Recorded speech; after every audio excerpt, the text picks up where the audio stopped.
5 criteria for explaining the evidence. Criteria number 1 is going to be the explanatory scope of the hypothesis.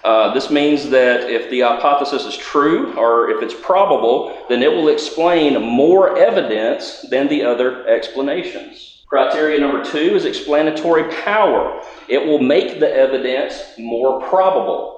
In other words, we look at the hypothesis, the way it explains the evidence, and we say, yeah, that kind of makes sense. Criteria number 3, is this a plausible explanation? In other words, it will fit better with true background beliefs.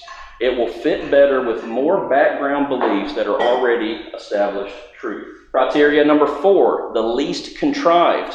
That means that it won't conflict with as many accepted beliefs. And the last one, disconfirmed by fewer accepted beliefs. In other words, it won't conflict with many accepted beliefs. Criteria number 4, it won't require adopting as many new beliefs which have no independent evidence. So least contrived, you don't have to make up any more new beliefs or come up with any more new beliefs.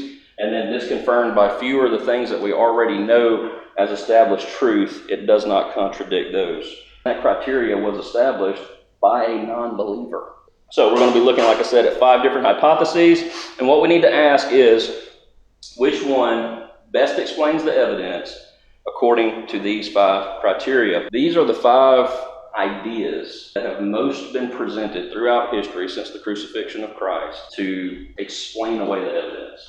First one is the conspiracy hypothesis. We're going to look at the apparent death hypothesis, the displaced body hypothesis, the hallucination hypothesis, and then lastly, the resurrection hypothesis. So, by show of hands, before we get into this, how many of you have ever heard of these 5?